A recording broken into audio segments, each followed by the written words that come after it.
अब ये फेयर्स क्या होते हैं मास्टर्स?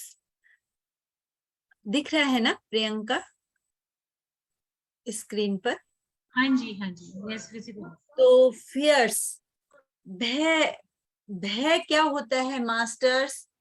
हम ह्यूमन बीइंग जो हैं वो क्या है? हम ह्यूमन बीइंग शरीर, मन, बुद्धि और आत्मा का सम्मिश्रण है। ये 4 यूनिट मिलके एक ह्यूमन बीइंग को बनाती हैं। जब हम ध्यान करते हैं, ध्यान की गहरी अवस्था में जाते हैं मास्टर्स, तो हमको पता चलता है कि जो ये बॉडी है, हमारी फिजिकल बॉडी है, ये ध्यान कर रही है, लेकिन इसको देखने वाला कौन है? वो हमारी आत्मा है। और इसको समझने वाला कौन है? वो हमारी बुद्धि है। और हमारा मन है जो उस समय कई तरह के विचार उत्पन्न करता है। तो जो ये चारों चीजें मिल के बनती हैं, वो ये ह्यूमन बॉडी की 4 यूनिट्स जब ये मिलती हैं तो ह्यूमन बॉडी का निर्माण होता है। तो जैसे पितामह भी कहते हैं कि 5 फिंगर कॉन्सेप्ट में कहते हैं ना, तन, मन, बुद्धि, आत्मा और परमात्मा। तो ये जो तन है, मन है, बुद्धि और आत्मा है, इन चारों का सम्मिश्रण इंसान है। जब वो ये आत्मा परमात्मा के साथ, उसके अपने हर सेल के साथ एक हो जाती है, तो वो स्थिति समाधि की स्थिति होती है। हम समाधिस्थ हो जाते हैं, एकीकार हो जाते हैं उस परमात्मा के साथ। तो मास्टर्स, जब तक हमें ये नहीं पता था, तो हमें ये पता ही नहीं था, बस एक चीज जानते थे, मुझे डर लगता है। आपने कई लोगों को सुना होगा, मुझे इस चीज का डर लगता है, मुझे उस चीज का डर लगता है। लेकिन ये जब स्पिरिचुअल टेबलेट का ज्ञान हमको मिला, इसके लिए शत शत नमन है हमारे मेंटर डॉक्टर जी के सर को, और हम पितामह पत्री जी जिन्होंने हमें ध्यान के इस रास्ते पे लाए, हमें उनको शत शत नमन है। उन्होंने इतना सुंदर ज्ञान हमको दिया। आज हमें समझ में आता है कि ये जो डर हैं, ये 4 स्तर के होते हैं। पहला शरीर के स्तर का डर, दूसरा मन के स्तर का डर, तीसरा बुद्धि के स्तर का डर, और चौथा आत्मा के स्तर का डर। अच्छा, इसमें सबसे पहले आता है मास्टर्स शरीर के स्तर का डर, फिजिकल बॉडी का, बॉडी फियर जिसको बोलते हैं। बॉडी फियर क्या होता है?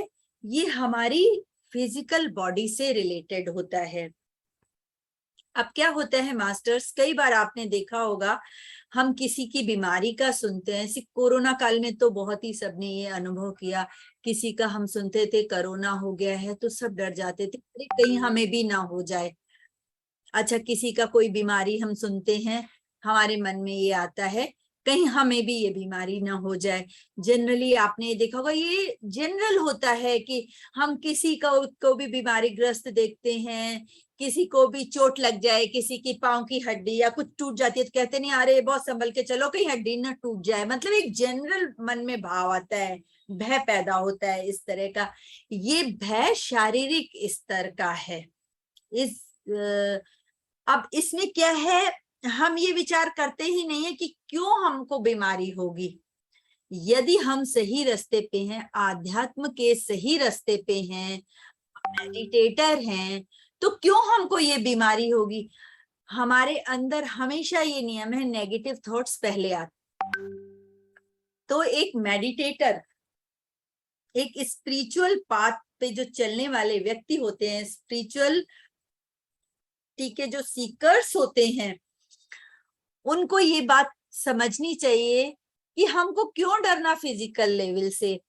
तो उस इस तरह के पर ये डर होते हैं। जैसे हमारी पीपीटी में आपको दिख रहा है, जॉइंट स्वेलिंग हुई, जॉइंट पेन हुआ, जॉइंट स्टिफनेस हुई, रूमेटिक आर्थराइटिस। तो जैसे किसी का सुनते हैं तो मन में भय हो जाता है, अरे मेरे पाँव में दर्द हो रहा है, कहीं ये ना हो गया हो, कहीं वो ना हो गया हो। इस तरह तरह तरह के भय हमारे मन में आते हैं। तो इस भय से निकलने का क्या तरीका है? क्योंकि ये तो बहुत जनरल है, भय होता है, ये एक मतलब कुछ ऐसा मनुष्य का मन बना हुआ है, उसके कुछ इस तरीके से संरचना है कि ये भय उसके अंदर रहते हैं। उस भय को बाहर निकलने का रास्ता जो है वो सबसे पहले है मास्टर्स, ध्यान करना। जब हम ध्यान की गहन अवस्था को प्राप्त होते हैं, इंटेंस मेडिटेशन करते हैं, तो हमारा 50% फेयर ऐसे ही खत्म हो जाता है। जब हमारी लोअर सेल्फ हमारी हायर सेल्फ से मिलती है, हमें आत्मज्ञान प्राप्त होता है, तो 50% डर, फिजिकल बॉडी फेयर अपने आप खत्म हो जाता है। बाकी बचा 50%। वो 50% में 40% जो फेयर है, क्योंकि ये फिजिकल बॉडी से रिलेटेड है, तो हमें उस पे काम करना पड़ता है। क्या काम करना पड़ता है मास्टर्स? कि जैसे हमें आजकल ये सब जो गेम्स होते हैं, वाटर गेम्स होते हैं, और ये हवा में जो उड़ने के गेम्स होते हैं, सी के अंदर के गेम्स होते हैं, कई तरीके के जो ये आजकल स्पोर्ट्स निकले हैं, हमको उन सब में पार्टिसिपेट करना चाहिए। क्रिकेट खेलना, इस तरह के जो भी हैं, हॉकी खेलना, जो भी हमें फिजिकल बॉडी द्वारा किए जाने वाली जो रिस्क होती हैं, रिस्क फैक्टर्स होते हैं, हमें अपने आप को डालना चाहिए, करना चाहिए वो सब काम। जैसे पैराशूट, पैराग्लाइडिंग होती है, मतलब अवसर मिले तो हमें ये सब करना चाहिए। पर उसमें एक बात बताती हूँ मास्टर्स, हमें अपनी उम्र का जरूर ध्यान करना चाहिए, क्योंकि अगर हम सोचेंगे उम्र के साथ ही होता है, जैसे हमारी उम्र बड़ी होती है तो धीरे धीरे हमको वही काम करना चाहिए जो हमारा शरीर सह सके, जो हमारे शरीर के सीमा के अंदर आता हो। यंग व्यक्ति कुछ भी कर सकता है, और जो थोड़े से उम्रदराज लोग हो जाते हैं तो उन्हें थोड़ा सा ध्यान देना चाहिए, क्योंकि नेचुरली उम्र के साथ शरीर में वीकनेस आती ही है ना, जो बोन्स हैं उनमें। तो ये सब चीज, ये एक प्रैक्टिकल एस्पेक्ट है। हमारे यहाँ spiritual sense and common sense की भी एक डुअल टेबलेट है, उसमें इस चीज को बहुत अच्छी तरह से समझाया गया है। वो तो एक कॉमन सेंस की बात है कि थोड़ा अपनी उम्र का ख्याल करना चाहिए। बाकी नहीं तो इस तरह के फिजिकल, क्योंकि ये हमारा फिजिकल बॉडी से रिलेटेड है, तो हमें इस तरह के फिजिकल एक्टिविटीज में अपने आप को लगाना चाहिए। तो धीरे धीरे करके जब हम ये फिजिकल एक्टिविटीज करते हैं, ट्रैकिंग करते हैं, घूमते हैं, फिरते हैं, और स्पोर्ट्स में पार्टिसिपेट करते हैं तरह तरह के, तो धीरे धीरे हमारा फिजिकल बॉडी का 40% डर निकल जाता है। अब मास्टर्स बचा 10%। ये 10% फेयर जो है, ये हर किसी के लिए बहुत जरूरी है। क्यों जरूरी है? क्योंकि ये सीमा रेखा बांधता है। जैसे नदी दो पाटों के बीच में बहती है ना, अगर उसके दो पाट खोल दिए जाएं तो उस नदी को बहने, कभी वो सीधे ढंग से नहीं बहेगी, और वो चारों तरफ उसका जल बहेगा और वो विनाश का कारण होता है। वो कभी किसी भी तरह के से, जैसे गांवों को, जमीनों को डुबोता हुआ चला जा सकता है, लेकिन जब हम उसको दो पार्ट के बीच में और बांध के साथ कंट्रोल करके चलते हैं, तो वो अच्छी तरह से आगे बढ़ता है, और हमारा जिस काम के लिए उसका उपयोग होना चाहिए उसका उपयोग होता है। इसी तरह से 10% डर का होना बहुत जरूरी है। वो हमारे चारों ओर एक रेखा खींचता है कि हमें इसी सीमा रेखा के भीतर रहना चाहिए, इस सीमा रेखा से बाहर नहीं निकलना चाहिए। तो वो 10% है, बहुत जरूरी है, वो हमारे विकास के लिए जरूरी है। तो ये फर्स्ट तो हो गया बॉडी फेयर मास्टर्स। सेकंड जो होता है वो मन के स्तर का डर है। मन के स्तर का डर क्या होता है? ये हमारे मन से जुड़ा हुआ होता है। अब क्या होता है मास्टर, जैसे हमारे कोई नियर डियर वन बाहर गए, तेज बारिश हो रही है, हमारे मन में भय आता है, अरे इतनी बारिश में गाड़ी लेके निकल तो गए हैं, भगवान करे ठीक से लौटे। आजकल इतने एक्सीडेंट्स होते हैं, आजकल आप देखिए जनरली बच्चे लोगों के कार्य से संबंधित या पढ़ाई के लिए विदेश जाते हैं तो हमेशा एक मन में डर बना रहता है कि भगवान करे ठीक से जाएं, और हर पल मतलब एक मन में डर कि भगवान करे ठीक से पहुंचे वहां, ठीक से रहें। तो हर समय हमें हमारे नियर डियर्स के प्रति मन में एक भय बना रहता है। अब इस डर से बाहर निकलने का क्या साधन है? एक तो सबसे पहले मेडिटेशन, वो तो मैंडेटरी है हर चीज के लिए।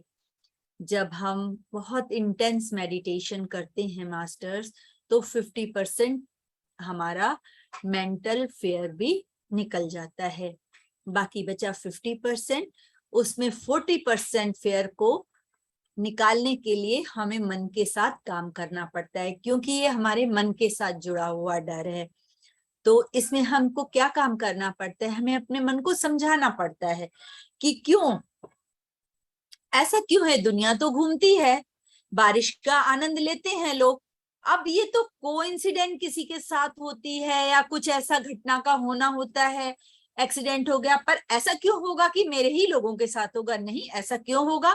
अपनी निगेटिव थॉट्स को वहीं पे कट कर देना है कि नहीं ऐसा क्यों होगा, और उनके लिए शुभेच्छा रखनी है, शुभकामना अपने मन में रखनी है। या जैसे हमारे बच्चे, हमारे नियर डियर्स जो भी पढ़ाई के लिए, काम के लिए कहीं बाहर गए, हवाई यात्रा में गए, विदेश में गए, तो दुनिया जाती है, आज करोड़ों लोग ट्रैवलिंग कर रहे हैं।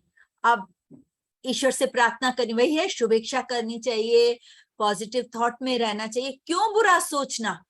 क्यों? सारे तो सब लोग अपने कार्यस्थल पे पहुंचते हैं, अपना काम करते हैं, सबके साथ तो ऐसा नहीं होता, तो क्यों होगा हमारे साथ ऐसा? बिल्कुल भी नहीं होगा। तो हमें वही अपने उस निगेटिव थॉट को कट करना है और अपने मन को पूरी तरह समझा के यूनिवर्स के सामने अपने आप को सरेंडर कर देना है कि आप ही हो, हमारी हर तरह से रक्षा करो। तो ये एक मन में अपने नियर डियर्स के लिए शुभेच्छा रखनी है, शुभकामना रखनी है। तो इस तरह से हम 40% मन के डर से बाहर निकल आते हैं। तो इस तरह हुआ 90%, बाकी बचा 10%। वो 10% जो डर है, वो मैंने जैसे आपको बताया बहुत जरूरी है होना, क्योंकि वो हमारे चारों ओर एक सीमा रेखा बांधता है कि हम अपनी सीमा रेखा के अंदर बंधे रहें। तो मास्टर्स, ये तो हो गया हमारा माइंड फेयर, हमारे मन के स्तर का। अच्छा, अब उसके बाद आता है मास्टर्स हमारे बुद्धि के स्तर का डर, related to our intellect part.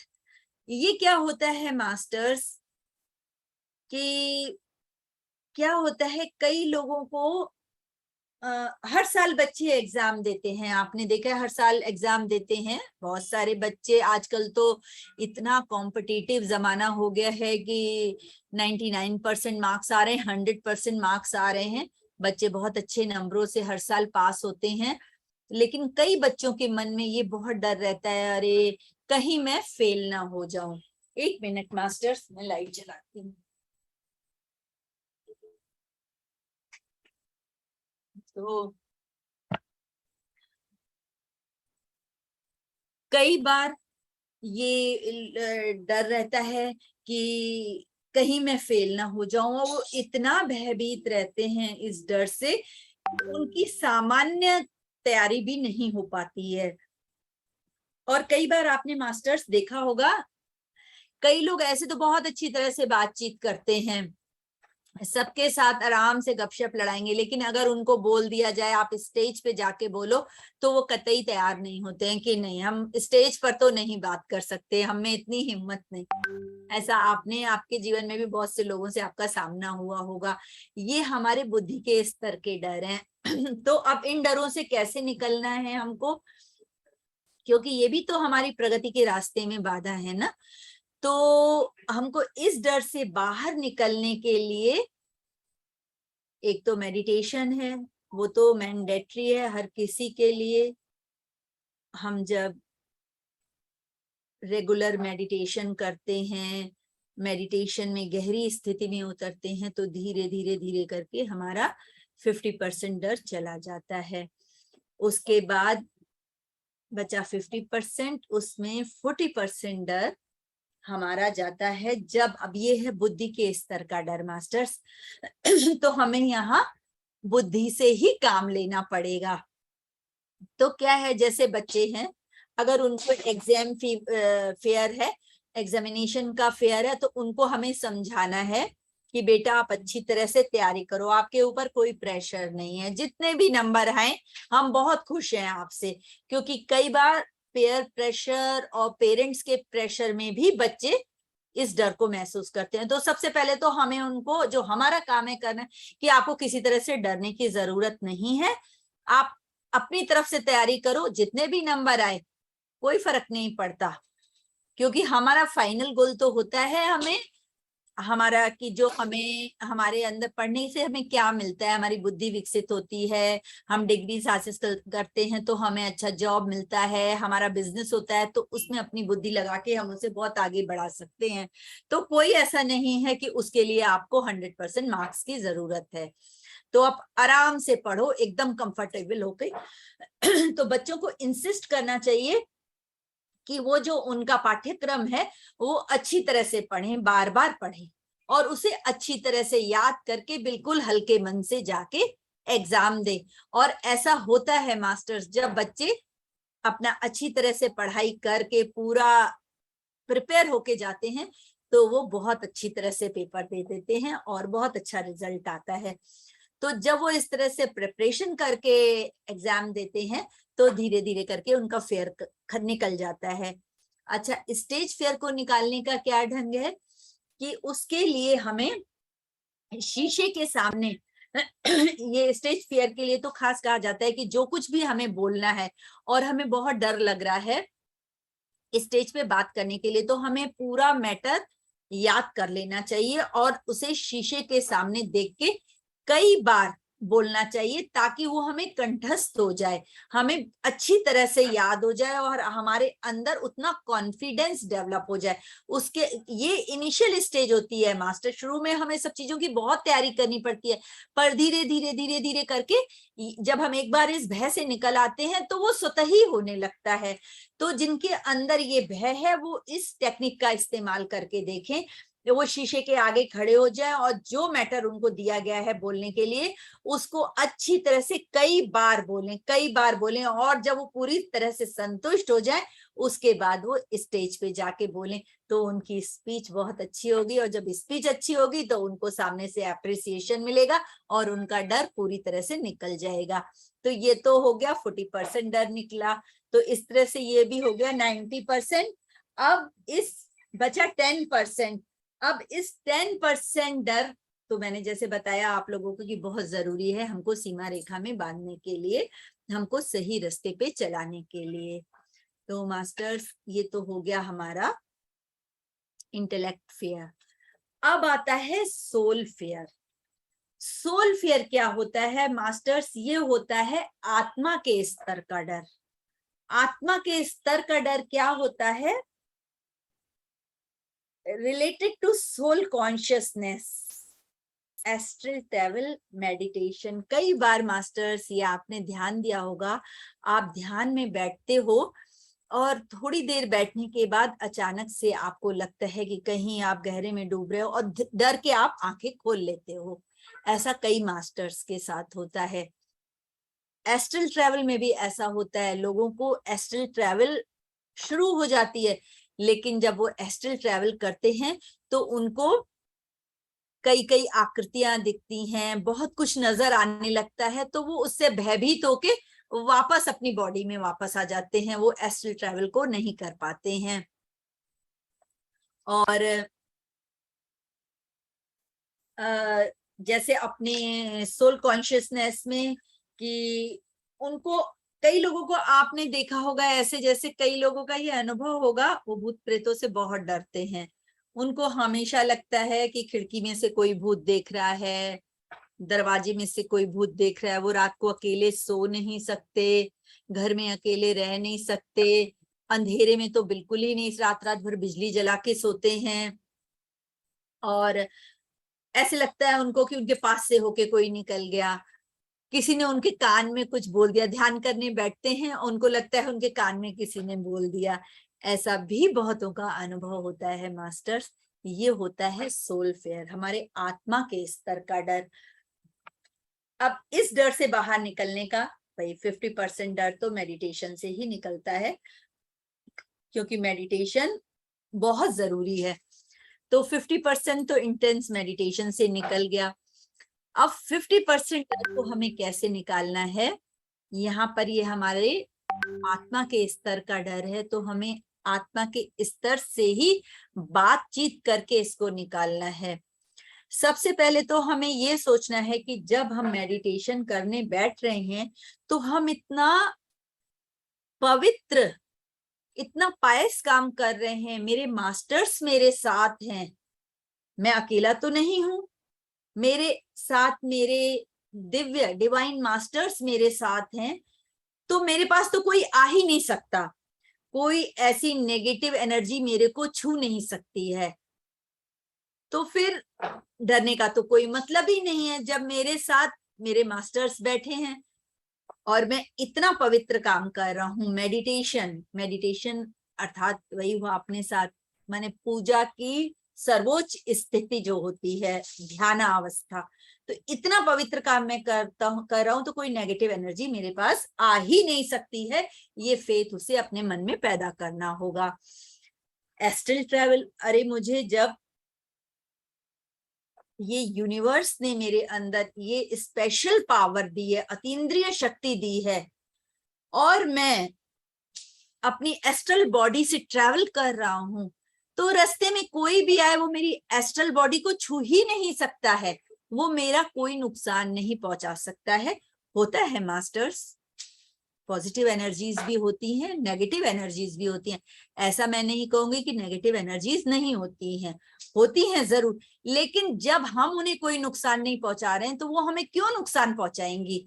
हमें कभी, तभी पितामह का क्या कहना है, कभी किसी की लाइफ में इंटरफेयर नहीं करो, कभी किसी को आलोचना मत दो, कभी भी किसी को आलोचना मत दो। तो जब हम किसी के जीवन में आलोचना नहीं करते हैं, इंटरफेयर नहीं करते हैं, तो कोई हमारी लाइफ में क्यों करेगा?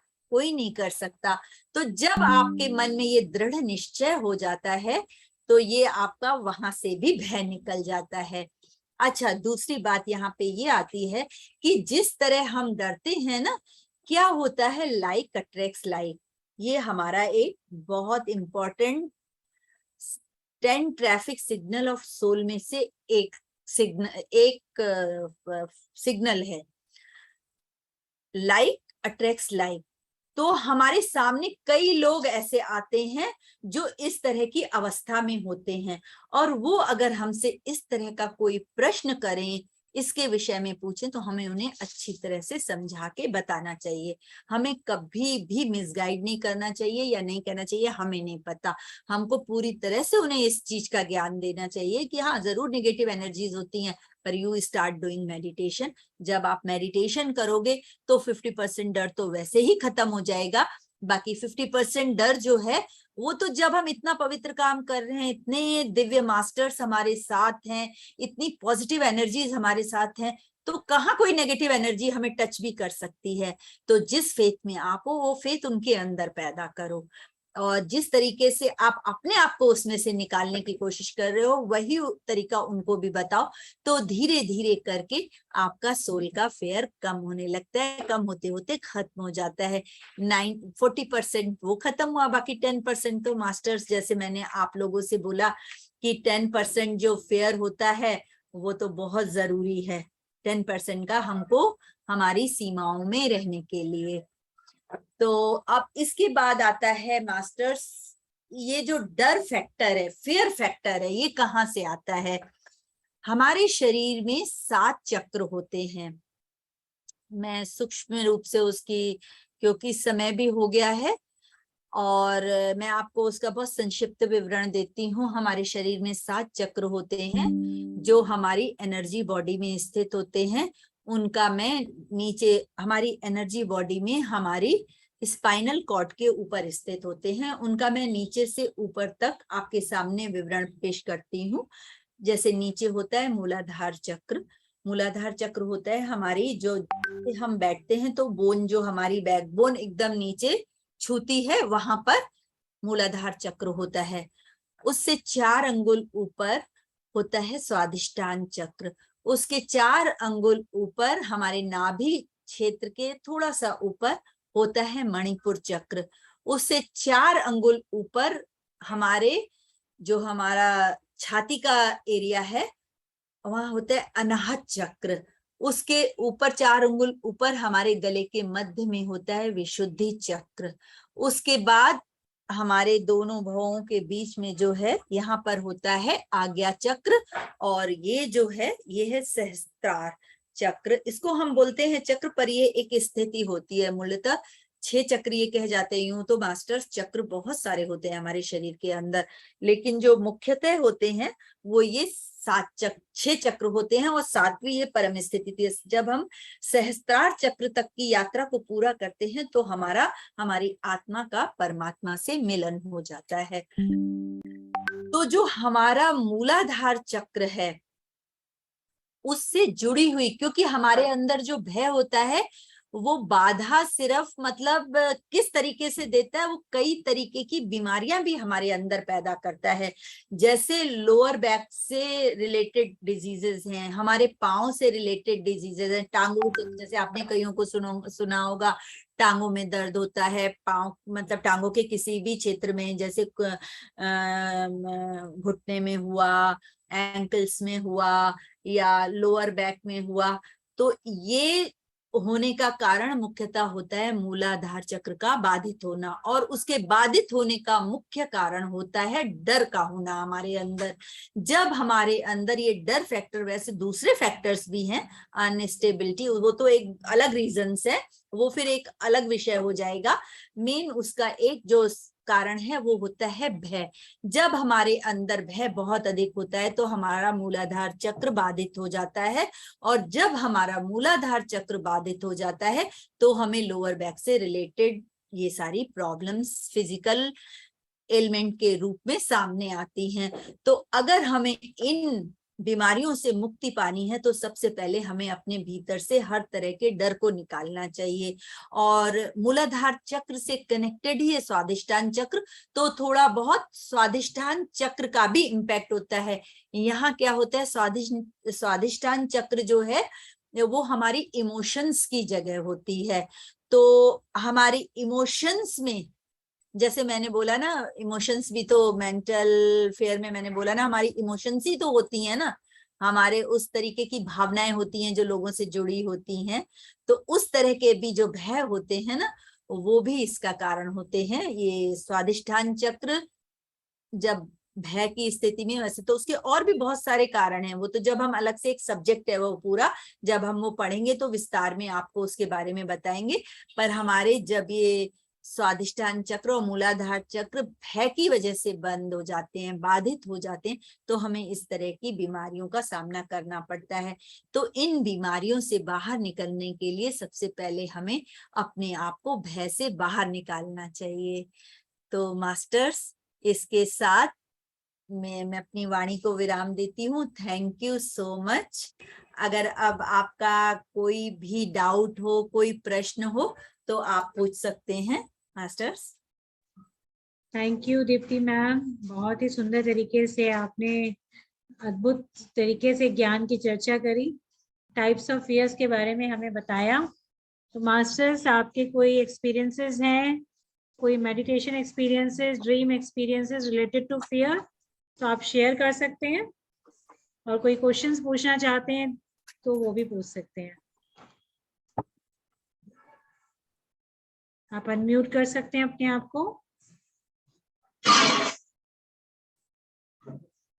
शायद किसी का कोई प्रश्न नहीं है।